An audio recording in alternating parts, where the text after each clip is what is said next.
Good morning everyone, how are you. आज हम हिंदी का चैप्टर फर्स्ट पढ़ेंगे जिसका नाम है प्रतिज्ञा। प्रतिज्ञा का अर्थ होता है दृढ़ निश्चय करना या संकल्प लेना। तो यहाँ कवयित्री ने देश के लिए संकल्प लेने का आह्वान किया है। उन्होंने कहा है कि देशभक्ति की भावना हमें सबके मन में जगानी है, दृढ़ इच्छा का विकास करना है। तो कवयित्री प्रतिज्ञा कविता के माध्यम से लोगों में देशभक्ति की भावना को जगाना चाहती हैं और लोगों को कहना चाहती हैं कि हमारा देश सबसे सुंदर देश है, हमें इसको महान बनाना चाहिए। तो कवयित्री कह रही है हम सबको कि आओ मिलकर करें प्रतिज्ञा, देश को स्वर्ग बनाना है। कवयित्री कह रही है कि आओ हम सब मिलकर देश को स्वर्ग के समान बनाते हैं। इसका सुख पा बड़े हुए हैं, हमें इसको धन्य बनाना है। कवयित्री कह रही है कि इसका सुख पाकर ही हम बड़े हुए हैं, यह हमें इसको धन्यवाद देना चाहिए। उच्च हिमालय कहता हमसे तुमको ऊंचा रहना है। ऊंचा हिमालय हमें बार बार कह रहा है कि हमें तुम्हारे समान ऊंचा होना है, हमें हिमालय के समान अपने देश को ऊंचा रखना है।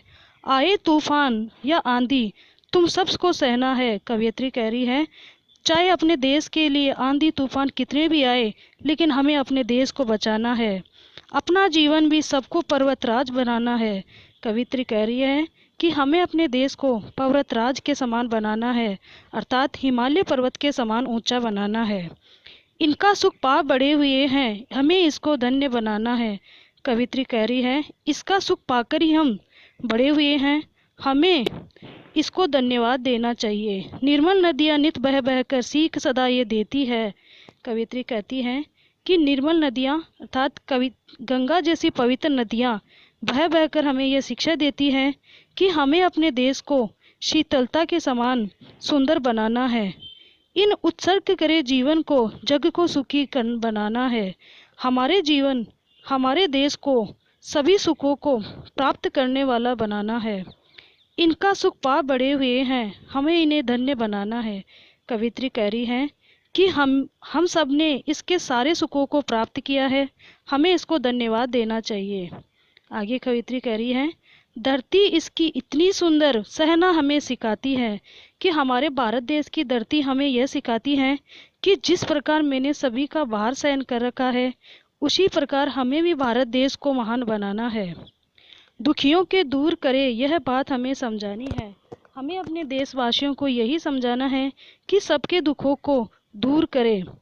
इससे हमें यह शिक्षा मिलती है जीवन निस्वार्थ बनाना है, कि अपने जीवन को हमें निस्वार्थ बनाना है।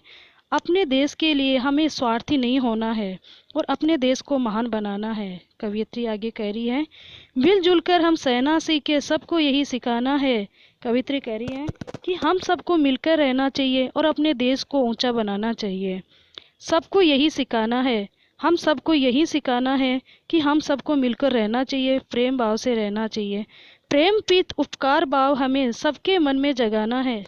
कवयित्री कह रही है कि प्रेम के भाव हमें सबके मन में जगाने हैं।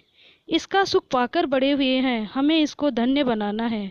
कवयित्री कह रही है देश को, हमारे भारत देश के लिए कि हमने हमारे भारत देश में सारे सुखों को प्राप्त किया है, इसीलिए हमें हमारे देश को धन्यवाद करना चाहिए, हमें हमारे देश की रक्षा करनी चाहिए। तो बच्चों आज हमने इस चैप्टर को रीड किया, आपको भी इस चैप्टर को रीड करना है और इसकी वर्ड मीनिंग आपको अपनी नोटबुक में राइट करनी है। इसका भावार्थ मैंने राइट करके दिया है, आपको अपनी नोटबुक में राइट करना है। इसके क्वेश्चन आंसर आपको अपनी नोटबुक में राइट करने हैं और इसकी एक्सरसाइज आपको बुक में फिल करनी है। कंप्लीट वर्क होने के बाद इसकी पिक मुझे सेंड करनी है। Okay, thank you.